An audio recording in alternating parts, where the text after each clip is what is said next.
Hi guys, this is V, and for today's video, I'm going to be talking about how is it being like a Morena here in the Philippines while I do a Get Rally with me. Okay, so first of all, I grew up with my ates before, 5 kaming sisters here sa house. So growing up, actually, hindi siya madali.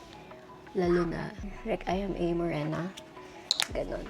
Nung medyo nagkamuwang na ako sa life, ganyan. Parang na-realize ko na maraming tao yung nagsasabi na your skin is different from your sisters, ganyan, or like your twin, kasi my twin is a mestiza. And syempre kapag may nakita kang kambal na mas maputi yung isa sa'yo, parang isipin mo na, kambal ba talaga kayo? Ganyan. Kasi we are fraternal twins, yung tawag sa hindi magkamukha na kambal. Ayun, parang I grew up na sinasabi nila na bakit mas maputi si ganyan. Parang, syempre, nung nagkamuwang na ako, parang sinasabi ko na din na, oo nga, bakit kaya? Ganon. So like, I did everything na, parang lang pumuti yung skin color ko, ganyan. Parang, i-rub mo ng i-rub while you're showering, ganyan yung hawak mo your scrub. Kasi ni-scrub ko talaga siya ng maigi. Para like, inisip ko kasi na baka mas magpapaputi yun sa skin color ko, ganun. Ayun nga, dun pa na start na maging insecure sa skin color ko because actually, guys, parang kapag morena ka kasi here sa Philippines, I mean, it's normal since you're a Filipina.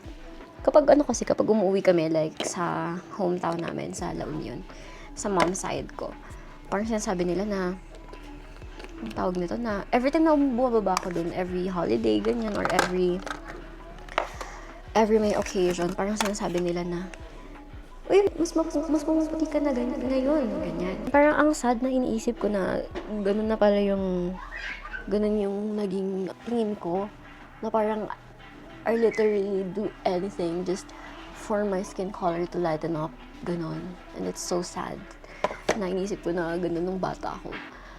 Until parang sa sobrang pinapansin na siya ng mga tao, I got bullied sa school, na parang sinasabi nila na bakit mas maputi yung kambal mo, ganyan. Or like, sinasabi nila na bakit ikaw lang yung maitim sa family niya, ganyan. So, syempre, I was a kid, so hindi ko alam kung ano i-explain ko, hindi ko alam kung ano sasabihin ko. Here comes the pandemic era.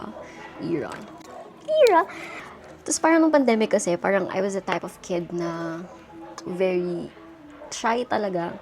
Since I was a kid naman, pero nung nag-pandemic na, I think mas lumala yung pagkatahimik ko or like pagka-shy and introvert ko.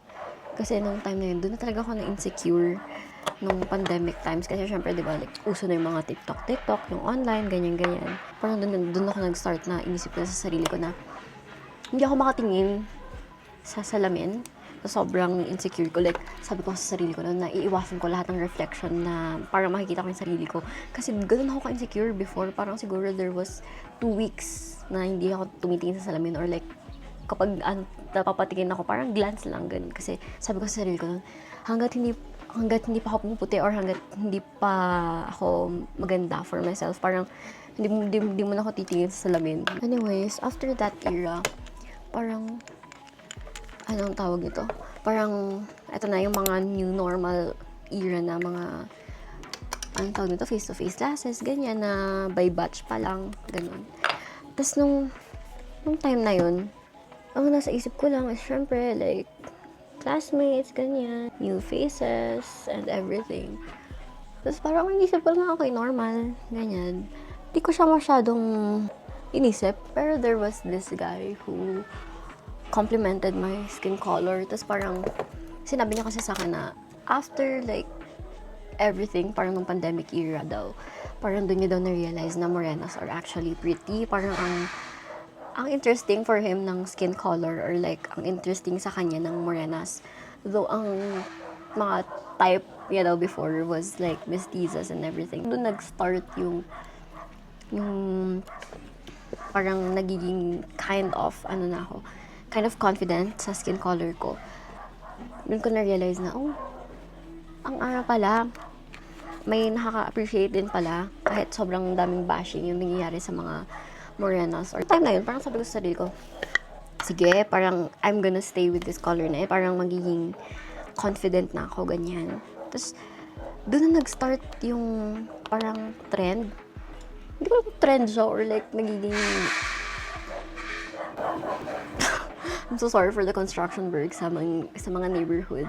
Well, naging trend ba siya or something? Pero like, yun na yung time na ano eh, nung mga new normal na. Doon na talaga nila sinasabi na nagaganda ng mga morena. Type ko yung mga morena. Ganyan. Parang nung time naman na yun, it felt overwhelming. Though at the same time, parang ang random lang, ganun, for me Kasi parang, ang daming nagbabash or like nagbubully sa akin before. Tapos, after that, parang, alam mo naman, papansin mo na lang sa tao na gusto ka nila, ganyan. Tapos, when they like confess, it would be something na laging morena. I mean, for me parang sa mga nagko-confess sa akin, dinadagdag talaga nila yung sinasabi nila na, your skin color complements your face so much, ganyan, which I'm thankful naman na syempre na-appreciate nila yung beauty ko and everything. I think the hair just got into my eye. Wait lang. It's so itchy. Okay. Got it. Tapos parang naging uso na yung mga Instagram, ganyan. So, I started posting a lot. One of the reasons siguro na parang naging confident ako nung sinabi ng twin ko sa akin, sabi niya na, bakit mo kasi iniisip yung mga sa tingin mo iisipin nila about you?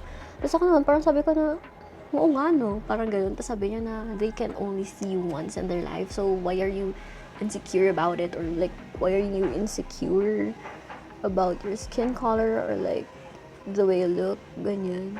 Kasi totoo naman. I'm just gonna put my contact lens off cam kasi pag feeling ko ilalagay ko habang nakikipag-usap ako, I think na hindi ko masasabi na maayos kasi hindi ako nag-multitask, guys, so bear with me.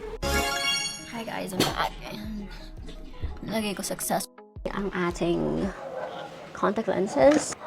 Dito lang talaga ako naging confident nung nakukuha ko yung validation from others, which is kind of sad actually kasi parang why would I need validation for me? Para lang maisip ko sa sarili ko na yeah, I'm pretty and everything. So, kind of sad, guys. Palipan tayo. Kasi tayo mga, oh my god, it's making me stressed.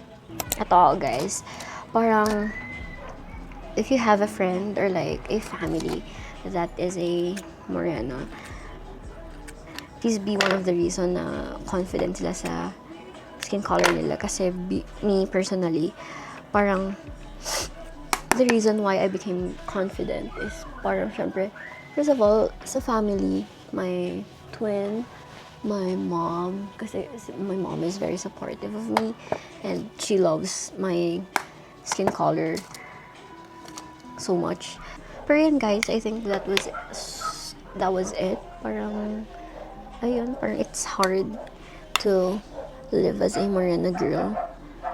Lalo na we're in the motherland of sobrang maraming Karen. Ayun, guys, I think I'm just gonna do a montage of what I'm doing right now. Kasi I think I'm done with my chika and my journey as a morena girly.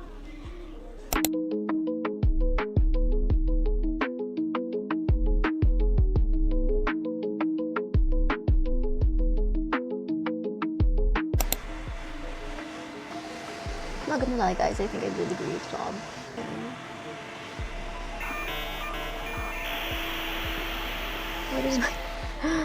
Why does my lashes look like that, bro? This is my makeup, y'all. I really did a great job.